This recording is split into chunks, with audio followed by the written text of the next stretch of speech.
Hi, I'm Mike, owner of the In-Group in Phoenix, Arizona. Today I'm doing a review/news update video.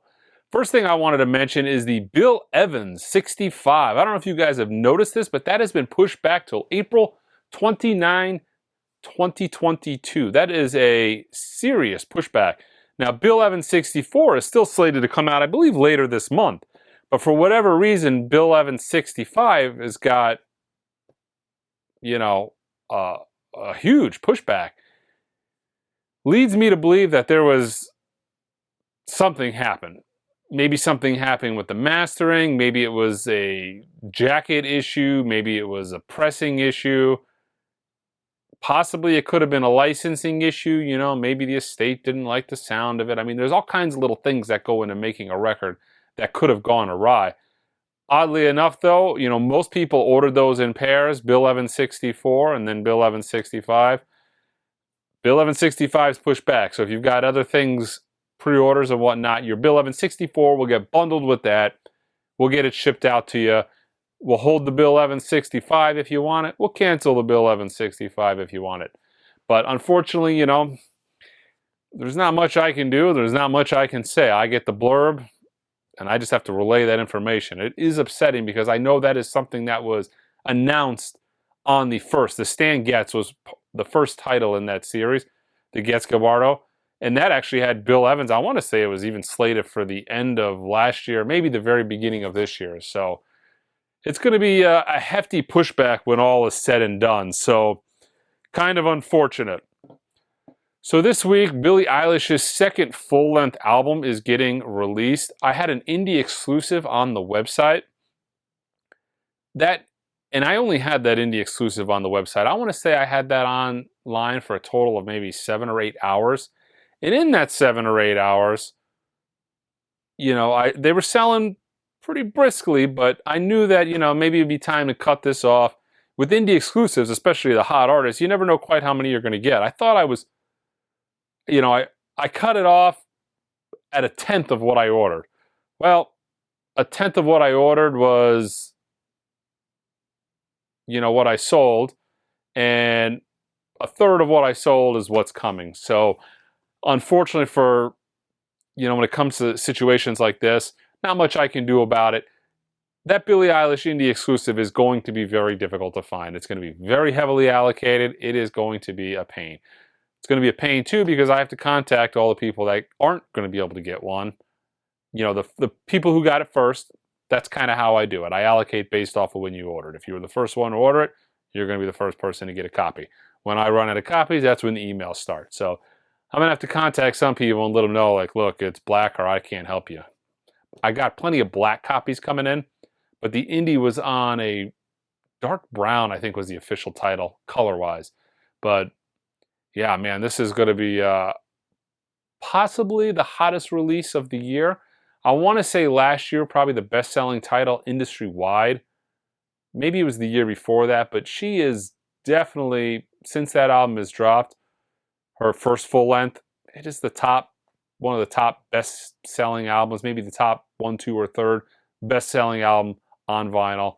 It sells extremely well. When I look at my numbers at the end of the year, it's typically like Rumors, Dark Side of the Moon, Billie Eilish. Actually, Lana Del Rey sells extremely well on vinyl. But, you know, there's some, you know, it's funny. You can see Abbey Road. There's like a couple of things you expect to be on the list. And then there's always a couple of things that you kind of get blown away by. But that Billie Eilish sells. And that indie exclusive is going to be very, very difficult. Okay, so a lot of you guys have been emailing me on the Paul Simon, and I know yesterday I mentioned in the video or the day before that I listened to the Paul Simon One Step, and everybody's like, oh, you must got him. I actually haven't gotten them yet. Somebody lent me their copy to listen to it, and that's where I base my impression off of. Same thing happened with the, you know, a lot of other releases. I'm not the guy getting test pressings and sneak peeks. I mean, that doesn't happen. So somebody lent me that. I got it. But I finally got an email that I'm going to be getting them shipped very, very soon. My estimation is I'm probably going to start mailing everybody off. Maybe like a week and a half to 2 weeks, everybody's order should go out. A lot of you guys might not remember because a lot of you guys might be new to the vinyl game, but Mobile Fidelity, when they started doing the larger number one steps, they were manufactured by RTI and pressed in batches. So I want to say it was either the Monk or the Mingus. It was one of those titles that, they did it in a batch. Maybe they did, say there was, I don't remember, maybe they did 8,000 of them or 7,000 of them.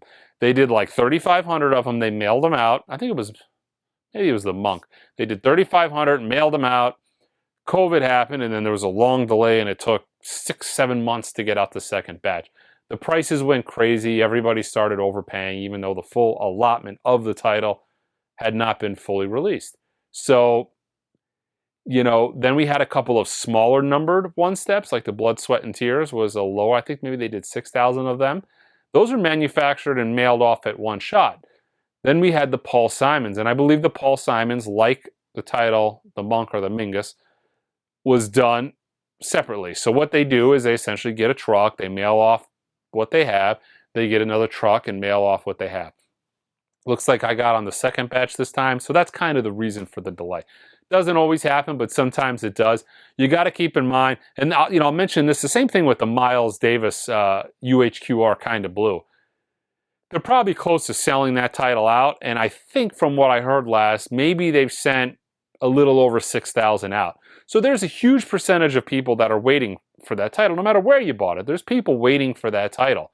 So, it's not feasible in a lot of cases. Look at the Kind of Blue. You can't manufacture. Where are these guys going to put 25,000 UHQRs? They're going to store 25,000 UHQRs and manufacture them and then get them shipped out.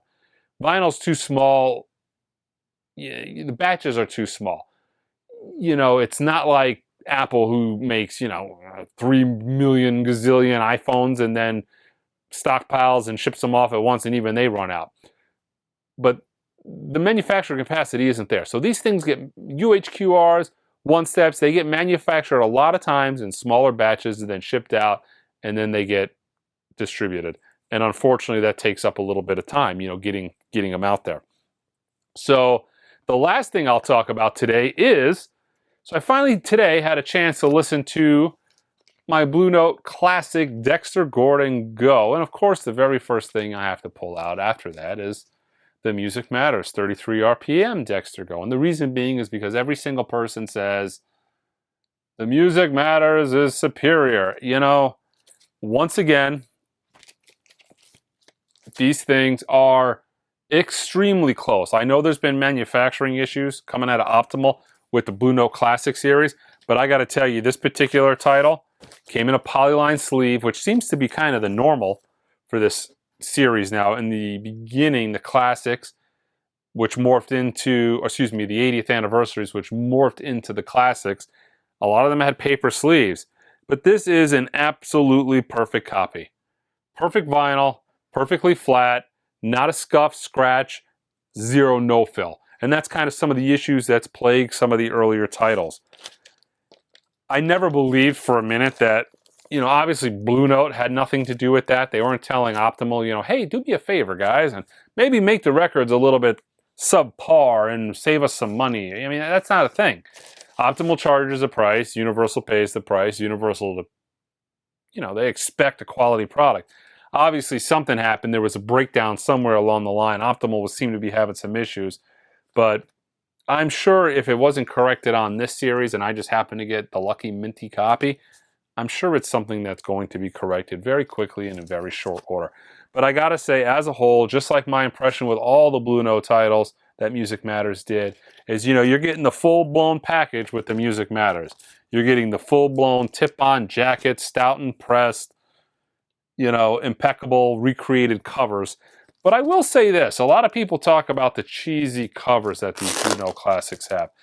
A lot of you guys might not know, but if you look at a lot of the reissues that came out in the 80s and in the 70s, and even recently, if you look at a lot of modern records from the O's, a lot of times even today, they're scanning covers. I will say this about the Dexter Gordon Go. Blue Note, if you guys have noticed, and I'll try to get these a little bit closer, although they're not the same stout and tip-on jacket on the Music Matters, they are using, if it's not the same artwork to manufacture the record, It is actually, you know what? I just noticed this. So the cover is like spot on. The cover, it looks like it could be the exact same piece of artwork sent to Stoughton as whoever pressed this jacket. But I'll say on the back, if you look at the back, the cover, artwork-wise, is actually a little bit better on the new Classic series. You can see on the Music Matters, it's kind of a darker, harder to read cover, and it looks like on the Classic series, it's a lot fresher, crisper cover. Like kind of like they took the original artwork that they probably used to make the jacket and they put it in. So the artwork is fantastic on these. The only drawback really to the Classic series, and I'll say it again, is it comes in a flimsy cover. But keep in mind, it's 35 bucks. Even in it's 25 bucks. Even when Music Matters was at its absolute cheapest before they started the pricing game, it was $35 for one of these. So it's, 10 bucks less. It's a very accessible price point for an all analog Kevin Gray cut title. Artwork is fantastic on both of them. Cover's just better on this Music Matters. I mean, obviously when you hold these Music Matters, there's something to behold. Don't get me wrong. They're fantastic, but I'll say it again, man.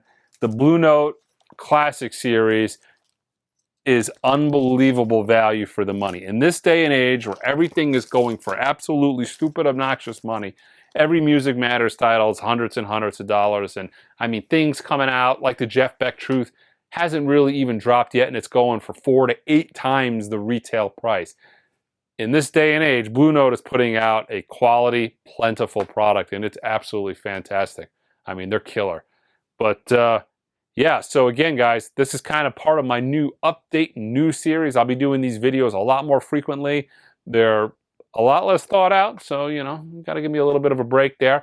I kind of take some mental notes throughout the day, and when I feel like I have enough to talk about, I'll come online and give you guys a little bit of an update.